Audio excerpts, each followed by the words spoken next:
तरीके का दिखता है। जी हाँ, मुझे मिल चुका है यूएस वीज़ा।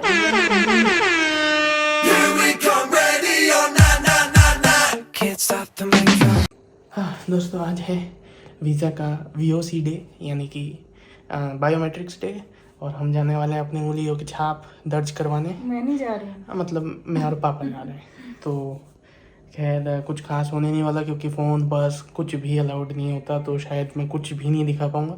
बट शायद बाहर बाहर से थोड़ा बहुत दिखाएंगे और करा के आते हैं, फिर बताएंगे वहाँ होता क्या है, कैसे होता है, वो सब बताएंगे। घबराओ मत। घबरा कौन रहा है बे?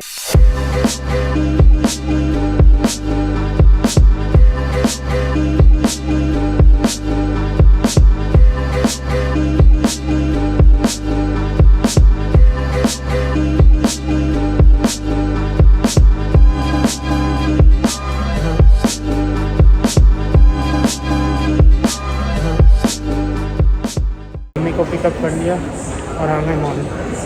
हाँ, इंटरव्यू बाकी है, मिलना बाकी है, बायोमेट्रिक्स हो गया। घर जाके बताऊंगा क्या क्या होता है। बहुत स्मूथ प्रोसेस है।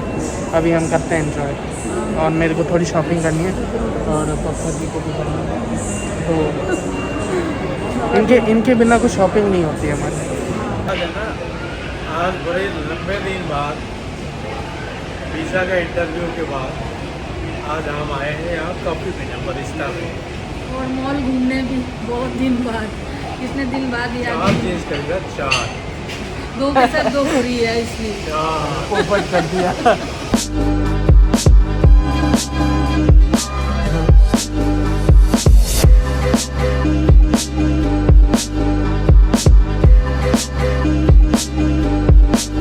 Five days later. सुबह के 7:30 हो रहे हैं। आज तो सुबह सुबह तैयार हो गए। 10 बजे जाना है फिर भी। और जंग है क्योंकि बाहर भी बहुत बारिश है, अंधेरा है, कब पहुंचेगा, इसलिए जल्दी जाना पड़ेगा। शायद मैं सो जाऊँगा। कोई बात नहीं, फिर पहुंच तो जाए। आज के जंग जीत लिया तो आज हो गया। तो शाम को हम करेंगे cooking. I will show you man. I will make some, वो क्या ना डिश का नाम मैं भूल गया, तो मैं शाम को ही बताऊँगा। चलो ठीक है, बेस्ट ऑफ लक। ओके।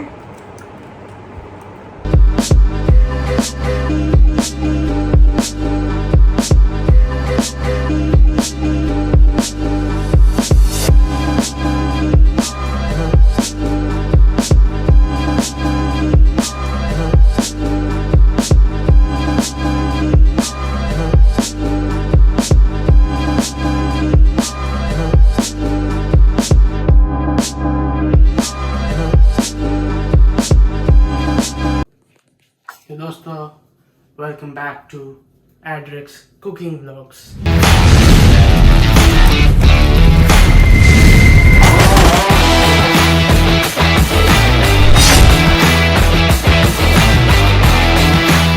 आज हम बनाने वाले हैं बहुत ही आधुनिक डिश, जिसका नाम है कोरियन गैलिब शॉर्ट रिब चिकन। जिसमें शॉर्ट रिब हमारे पास है नहीं, तो हम नॉर्मल चिकन यूज़ करने वाले हैं, but it is galbi Korean chicken. तो बनाने के लिए शुरू करते हैं हम मैरिनेशन के साथ। मैरिनेशन में हम डालेंगे पियर्स, सम ग्रीन अनियन डाल देते हैं। उसके बाद हमको चाहिए थोड़ा सा गार्लिक, तो 3-4 गार्लिक डाल सकते हैं आप लोग। चॉप किया हुआ जिंजर, थोड़ी सेसमी सीड्स, बढ़िया। अब इसमें डल रहा है थोड़ा सा हनी, सोया सॉस, थोड़ा सा विनेगर, सेसमी ऑयल, थोड़ा सा शुगर, थोड़ा सा सॉल्ट। तो इसको हम कर लेते हैं ग्राइंड। मैरिनेशन हो गया, थोड़ा सा चख लेते हैं। ओह परफेक्ट। मैरिनेशन को आप चिकन के साथ मिला दिया जाए। ओह वाह, ब्यूटीफुल।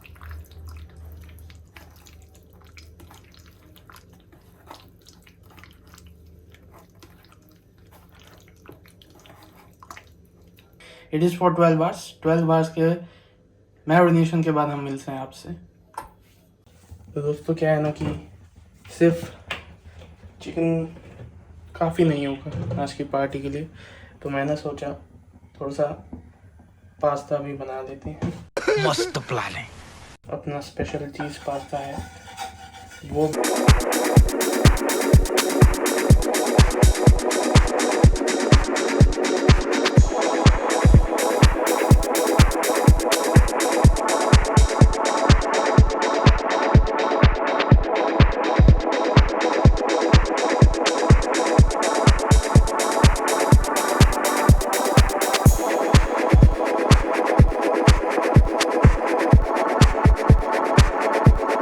पास्ता मैंने बना लिया है, कुछ ऐसा दिख रहा है।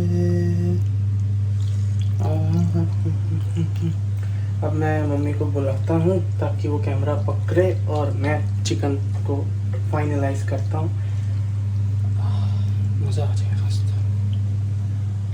हाँ, अब चिकन के साथ बोनस में ना पास्ता भी बन गया। ये देखो पास्ता। देख लिया उन्होंने। अच्छा, दिखा भी दिया। मैं तो नीचे से बन के आया, यहाँ बन रहा है। अच्छा इसके टेस्टी चिकन और पास्ता डिनर बन रहा है। आज तो वीज़ा मिल गया, फीस भी जमा हो गया, अब बस कल टिकट हो जाएगा। डिनर मिल रहा है शेफ से हमें।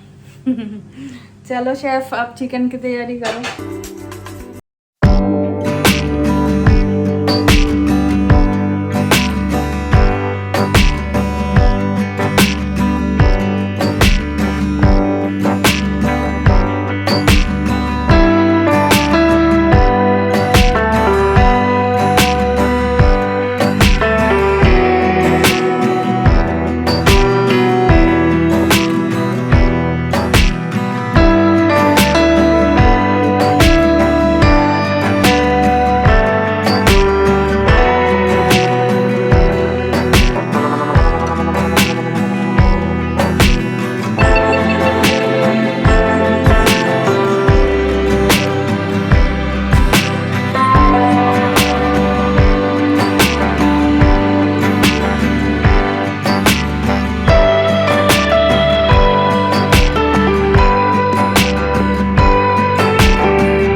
सब्सक्राइब। आज तो दिन ही बन जाएगा हमारा।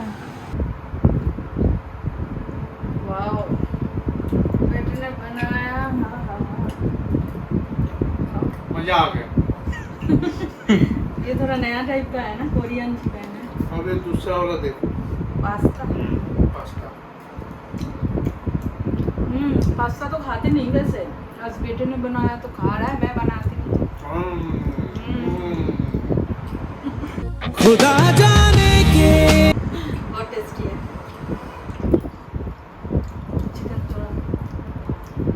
चिकन थोड़ा और होता तो मजा आता, थोड़ा भर गया है भर के है, और ले सकते हो। रिफिल है। बहुत टेस्टी है।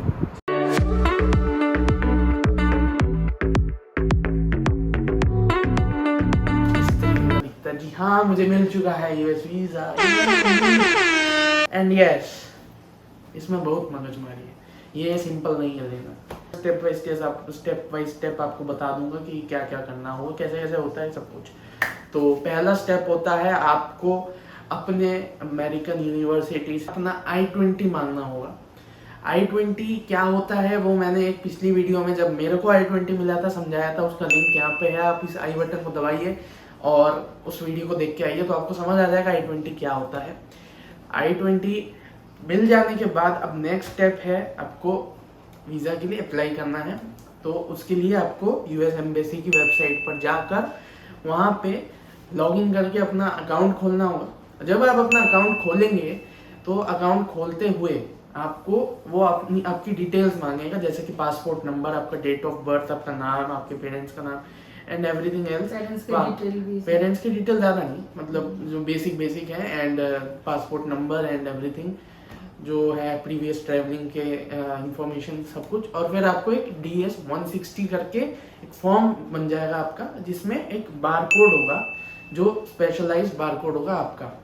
वो बारकोड आपका चेक होगा फिर जिस दिन आपका इंटरव्यू होने वाला है। DS 160 क्रिएट हो जाने के बाद आप उसको डाउनलोड करके उसका PDF बनाकर उसको प्रिंट आउट कर लीजिए, उसकी कॉपी निकाल लीजिए, क्योंकि वो आपको कैरी करना होगा। अब ये एक चीज़ हो गई।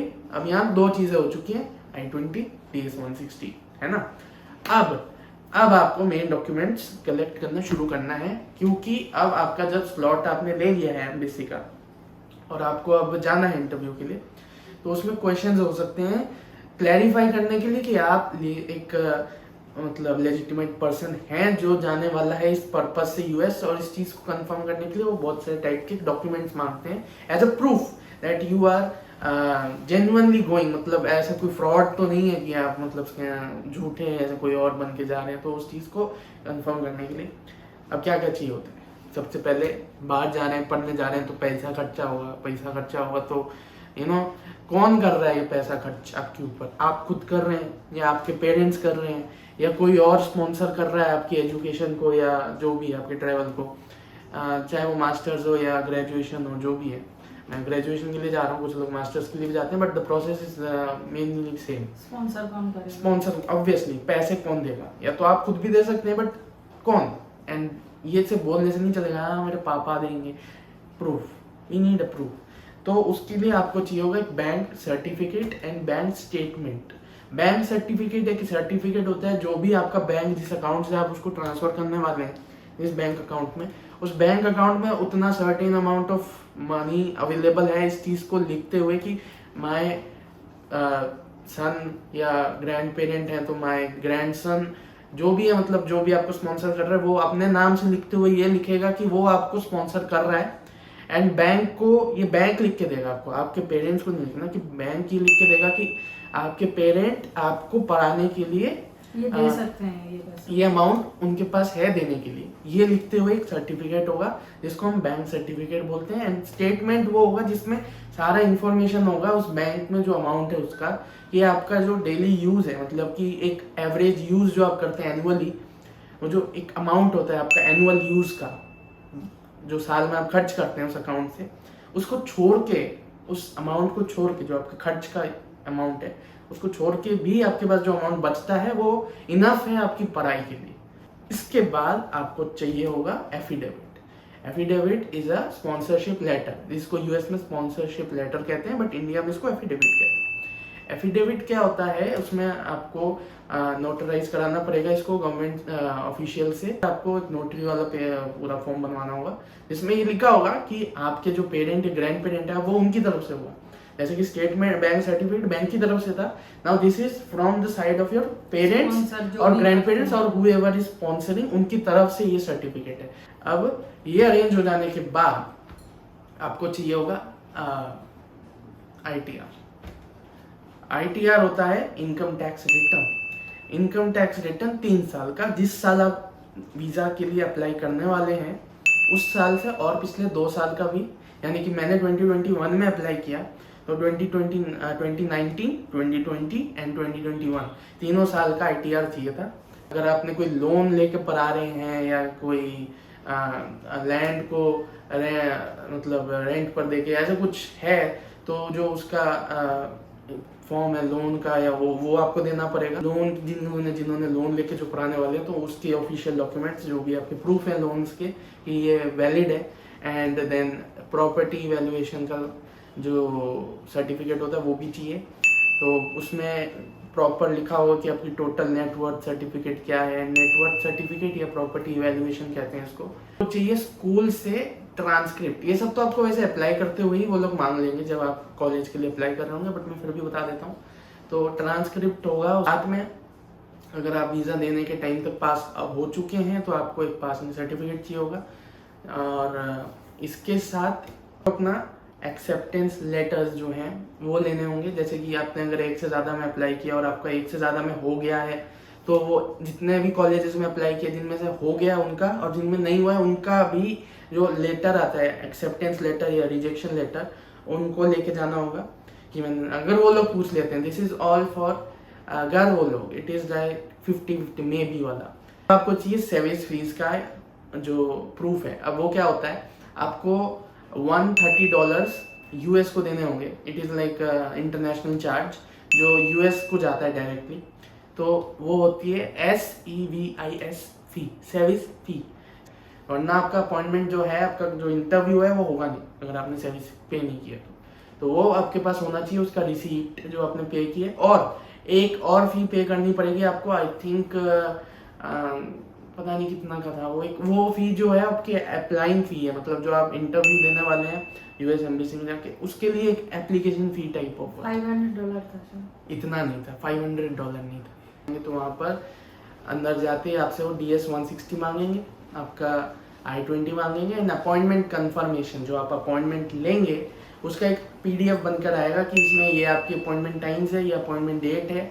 उस चीज़ का भी आप प्रिंट आउट ले लीजिए, चेक करेंगे, आपको आगे भेजेंगे, आप लाइन में आगे जाएंगे, फिर वो दोबारा चेक करेंगे, फिर आप आगे जाएंगे, then you go inside a room में जाने के बाद आपकी चेकिंग होती है, आपको बोलते हैं फोन स्विच ऑफ कर दीजिए, yes phone is allowed inside VOC। Then आप अंदर जाएंगे, फोन स्विच ऑफ है, आपके पास ही है, नो प्रॉब्लम। देन आप अंदर घुसेंगे तो एक और लाइन है जो सीधा आपके बायोमेट्रिक्स की लाइन है। अब उस बायोमेट्रिक्स की लाइन में जाते ही वो आपसे आपका DS-160 लेगा, ठीक है। आपके पासपोर्ट के पीछे स्टिकर लग जाएगा जिसमें यहाँ पर लिखा होगा कि ये डेट है इंटरव्यू की एंड समथिंग लाइक दिस। ये स्टिकर वो लगा देंगे कि 4 finger 2 thumbs and 8 fingers 2 thumb का स्कैन लेंगे, आपके चेहरे का फोटोग्राफ लेंगे and you are good to go. उसके बाद आपकी नेक्स्ट डेट होगी इंटरव्यू की। आपके पास ये है पासपोर्ट में पीछे, आपको ये कैरी करना है, साथ में आपके जो अदर डॉक्यूमेंट्स हैं। इंटरव्यू के दिन सारे डॉक्यूमेंट्स अच्छे से अरेंज कर लिए, जितने भी बताए थे, फाइनेंशियल वाले, कॉलेज वाले, स्कूल वाले एंड एवरीथिंग एल्स, जो भी मैंने समझाया था वो सब आप ले लेंगे, अरेंज कर लेंगे अच्छे से। अब आपसे वो क्वेश्चन पूछ सकते हैं कि आपको कौन स्पॉन्सर कर रहा है, then you will give the proof and you will explain that my parent are और ग्रैंड पेरेंट और someone else is eligible to support this from this medium, and ये सब आप एक्सप्लेन करेंगे। कुछ लोगों से पूछेंगे पर्पस क्या है आपका जाने का, तो आपको अपना पर्पस डिफाइन करना होगा, आप क्या पढ़ने जा रहे हो, क्यों पढ़ने जा रहे हो, आप उधर ही क्यों पढ़ने जा रहे हो। किसी से पूछेंगे आपने यही कॉलेज क्यों सिलेक्ट किया, जो मल्टीपल कॉलेजेस में सिलेक्टेड हुए होंगे, उन्होंने यही कॉलेज क्यों चूज़ किया। देन कोई पूछेगा आपको वहाँ का कल्चर क्या पता है आपको उसके बारे में, तो आपको उनके कल्चर के बारे में थोड़ा बहुत पता होना चाहिए कि लाइक इट इज़ लाइक आपसे पूछ सकते भी या नहीं भी पूछ सकते हैं। मैं अपना बताने जाऊँगा ना एक्सपीरियंस, तो आपको लगेगा कि ये क्या था। तो आप जाएंगे तो आप फ़ोन नहीं ले जा सकते, आप पेन्स नहीं ले जा सकते, बेल्ट नहीं ले जा सकते अपने, आप अम्ब्रेला को तब ले जा सकते हैं जब बाहर बारिश हो रही है ऑब्वियसली, तो क्या करेंगे, कहाँ रखेंगे। तो और आपके पास सिर्फ आपका क्लियर बैग या ट्रांसपेरेंट बैग हो तो प्रेफरेबली बेटर होता है, उसमें अपने डॉक्यूमेंट्स रख लीजिए अरेंज करके, और उसको आप हाथ में कैरी कर रहे हैं, दैट्स इट। आप अंदर जाएंगे, चेकिंग वेकिंग करा के वो स्कैन होगा ट्रे से, आपको ट्रे से सामान लेना है, उसके बाद आप अंदर घुसेंगे। Now you are inside the embassy. Embassy में लगती है लाइन होती है, ऐसे सीट होती है लंबी लंबी सीट्स में आप रोज में बैठते हो, 1 रो 2 रो 3 रो 4 रो, एंड वो लोग वहाँ से अनाउंस करते हैं कि रोल नंबर 1 जाओ, रोल नंबर 2 जाओ, 3 जाओ। Then you go inside the interviewing centre. जहाँ से आप अंदर घुसते हैं तो वहाँ पर आपका फिर से I-20 चेक होगा। कुछ वो पूछते नहीं है। अब मेरे से पर्सनली उन्होंने क्या पूछा था कि उन्होंने मेरे I-20, अब मेरा पासपोर्ट, मेरा अपॉइंटमेंट कंफर्मेशन मांगा, फिर मुझसे उन्होंने पूछा कि मैं क्या पढ़ने जाऊँगा। They asked me who is sponsoring मी।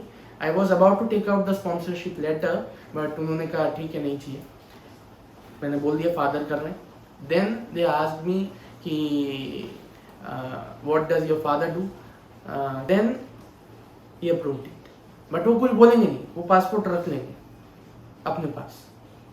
तो मेरे को बोला था पहले ही लोगों ने कि पासपोर्ट रख लिया तो देन इट इज़ अप्रूव्ड, वापस कर दिया तो इट इज़ रिजेक्टेड, क्योंकि अगर वो रख रहे हैं तो वो फिर वीज़ा लगाने के लिए रख रहे हैं। अपन फिर बिंदास एकदम झकास निकल लिए सामान लेके, और जब हम निकल रहे थे ना, इतनी लंबी लाइन में 4-5 लोग पासपोर्ट लेके निकल रहे थे, देख के दिल में जो धक धक, मतलब वो जो टेंशन से रिलैक्स हुआ ना कि भाई मेरा अप्रूव हो गया।